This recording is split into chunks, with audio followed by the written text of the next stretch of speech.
Hello, everyone. We're back with Ken Dombrowski, executive life coach and master hypnotist. And today I want to talk about the idea of we only see what we want to see and the perspective of, law of attraction kind of situation, if you want to make that make sense. Well, that's it's a good question, good topic, of course. Perspective is going to create your reality, whether you want it to or not, whether you believe it or not. One thing we also have to understand when it comes to, you just said it perfect, law of attraction. The law of attraction is not a belief system. It's not, going to church and choosing, I want to be Catholic, Protestant, Jewish, what have you. It's none of that. It is immutable. It's as immutable as gravity. It's just a never-ending law that we're all living by, whether we believe in it or know about it or not. It doesn't matter. For example, I don't have any idea what happens to vitamin C once I consume it into my body, but my body autonomically knows to turn that into 200 different chemical reactions that are going to benefit my health and well-being. But I don't have to know that for it to work. So kind of same situation here. So when it comes to perspective or perception, your life is going to draw in what you focus on. And what you focus on is going to be what we call perspective. So if someone's perspective is everything is a problem, they're going to draw law of attraction, going to deliver you more things to complain about that are problems. If your perspective is life is wonderful and grand and you're just happy to be here and you want to do your part, well, then the law of attraction in life is going to bring you more of those kinds of situations to where you get to constantly have more and more personal growth. Now, very sadly, what we see in our office a lot in recent years are young people about Lauren's age, 20s, mid-20s, they just don't want to work. I hear this all the time. Teenagers all the way up into the mid to late 20s, they simply do not want to work. What does that mean? That means they're putting out a perception, the law of attraction, that my life is not worth effort. So it should just simply show up for me simply because I want it. And no, it does not work that way. Your perspective is going to deliver you more of a lackluster, crappy life that you don't want. And then you're just going to yearn and complain about how things aren't better. So what kind of thoughts or feelings do you have on perspective for your age group? I think in general, when we talk about something like this, I kind of always just go back to the initial law of attraction video that I referenced from my childhood, which is The Secret, which is focusing on something you don't want doesn't mean you're just not going to get that. You know what I mean? Putting don't in front of something doesn't change it. You don't want a toxic relationship, you're focusing on a toxic relationship. Mm-hmm. So it's kind of just because you put that word in front of it doesn't change anything. Mm-hmm. But I feel like for me in my age bracket, I usually do think of unhealthy relationships more than anything, because that seems to be, the thing that people complain outwardly the most about online is I'm in a relationship with a narcissist, or my ex is a narcissist, or this is unhealthy, red flag this, ick that. There's always seems to be a focus on how men can't do anything right and women or whatever. Obviously I have the female perspective, so I can speak on more about what women are complaining about. Well, and along the lines of all of that, yes, and yes. If you're going to be focusing on what you don't want, chances are you're going to get a lot more of that coming to you. So there's this theory, and it's a theory, we can't say these are facts when it comes to how the subconscious mind works. We recognize patterns and cycles and things like that, but there's not a whole lot of scientific fact behind what we do. And I know a lot of people might give some pushback on that, but it's true. But we still yield incredible results with no science whatsoever. The way the mind works, or I should say the way the subconscious mind works, the theory is that it's not capable of processing a negative.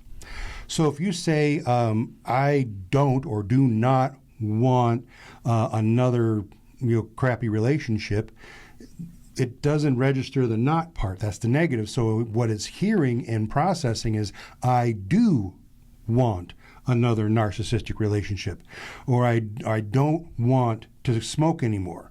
So your subconscious mind verifies that I do want to smoke more. So it really is hard to kind of get that in your concept in your head that looking at what you don't want is going to work. But at the same time, you cannot just sit around saying what you do want all day long and it's just going to suddenly show up. Right. That's just a small part of how the law of attraction works. The other part is effort. You have to put in effort. You have to put in try. Try is one of my favorite words in the entire English language. I love try. I'm a try-hard son of a gun. I try at everything I do, and guess what? I live a reasonably successful life. So if you have thoughts, views, and goals and all that, you add try to it. Try to not focus on what you don't want about it and what you do want, and cultivate and nurture that. Then you're going to be drawing it towards you.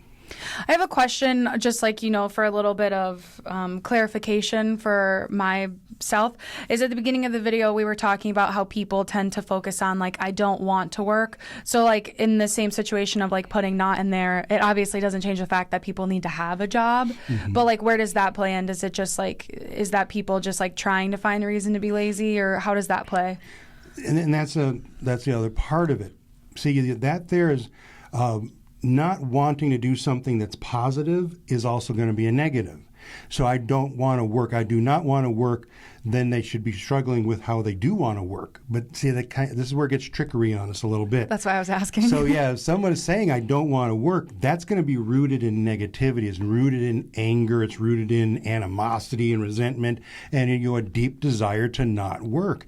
So therefore, it's going to actually activate it 10 times more. Right. Because their energy is negative. So you can't have a positive energy with a negative statement. So I think that is really great. I'm glad you said that way, because that's how we'd want to look at it.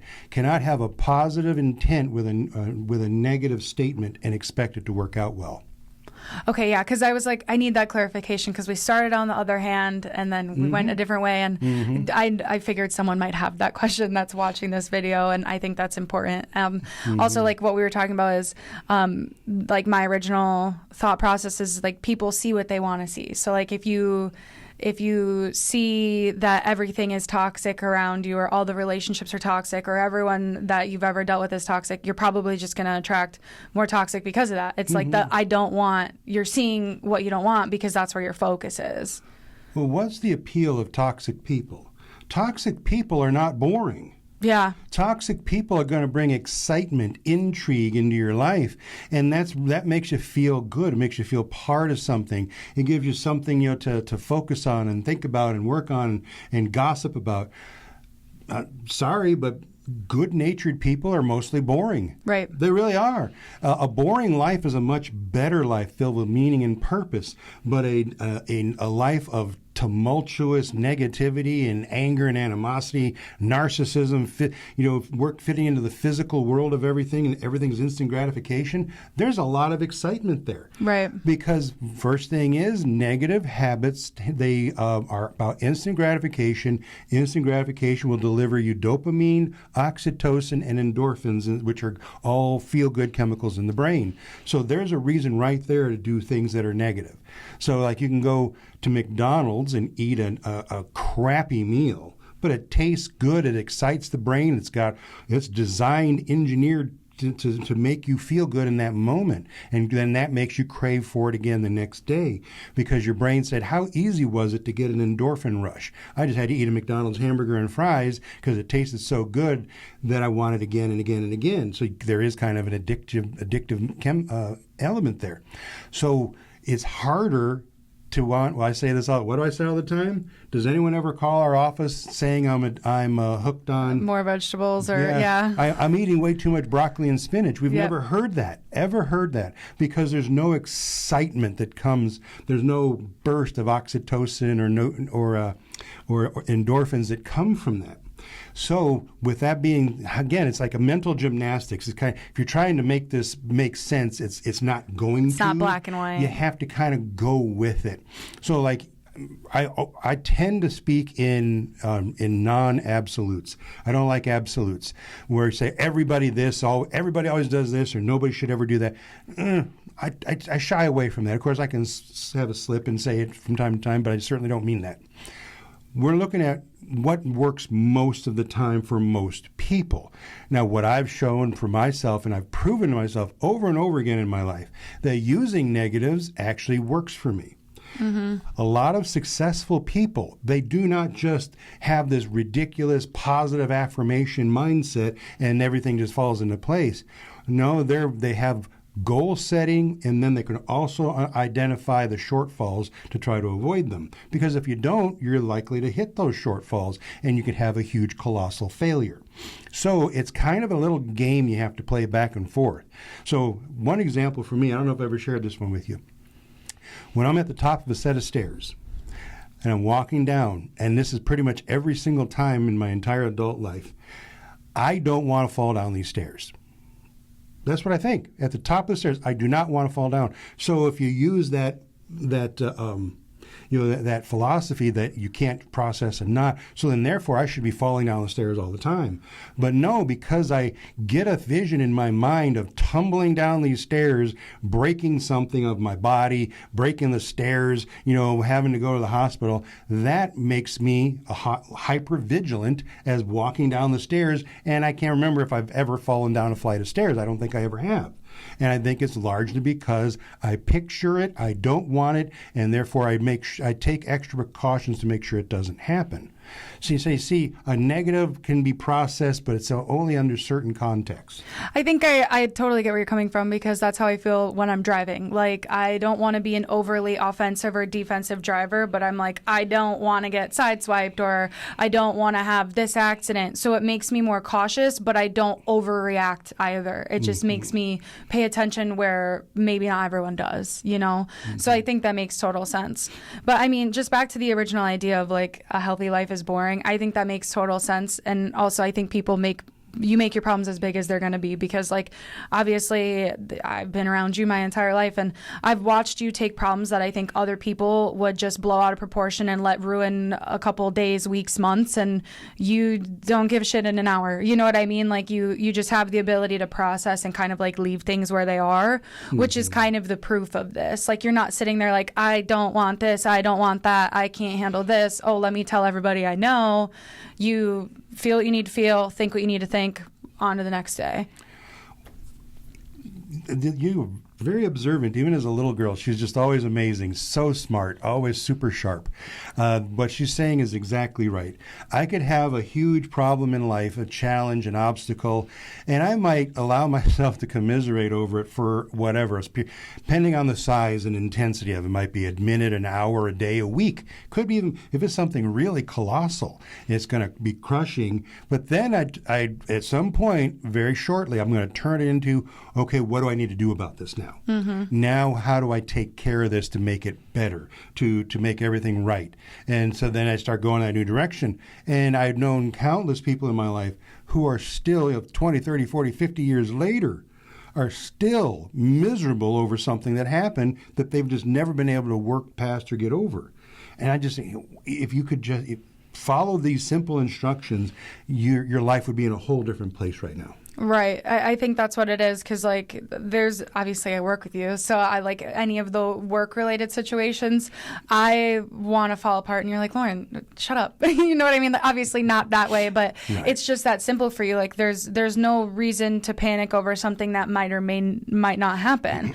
So it's just like kind of choosing to be like, nope, we're fine. And if something happens, we'll still be fine. There's still tomorrow. There's still next year. Nothing's detrimental by any means. Well, I learned a very valuable phrase. I was probably about 19 or 20 years old when I met an incredible man who changed my life. He sadly passed away like 20 years ago now. But he was a man in his mid-50s, and he was the first man in my life to show me unconditional love as a friend. My own father was a drunk and a piece of garbage who did nothing but lie to me and rip me off all the time. But this man, he actually gave me advice that was good for me, and so much of his philosophies I'm still using today and cultivating and nurturing them more and more as time goes on. Simple advice: get your head out of your ass. Simple, short phrase: get your head out of your ass. And at first look, it's just like, oh, well, that sounds stupid, it sounds ignorant, it sounds too rough. But then you go, actually, that's pretty much all I got to do. It comes out of there, everything gets better, and you move on. Yeah, I think it makes total sense. I think the proof is in the pudding. You know what I mean? Like, I watch it work for you, and I watched you help other people with the same philosophies, because it's not like you're sitting here pretending that you just like learned all these answers. A lot of your knowledge and advice comes from lived experience. So like that's just really important to what we do here. So like you've learned because you figured out how to make things work for you. And so that's kind of what we do, and that has a lot to do with like the law of attraction and the perception and everything. Like you said to me last week, you're like, Lauren, I'm never going to worry about money because if I need it, it's going to come. Like there's just certain things that you can attract when you have the right energy. Obviously we can't walk through life with zero hardships and nothing ever goes wrong. That's not true for anybody, but the way that we handle it can really have a big difference on our mental and emotional state at the end of the day. There you go. Couldn't have put it better myself. You say that a lot. Well, you're always surprising. All right. Well, thank you so much for that answer. I feel like that was very helpful. I'm glad I could. Thank you guys so much for watching. If you guys would like to get help with your perspective, give us a call today. Thanks. Bye. Thank you.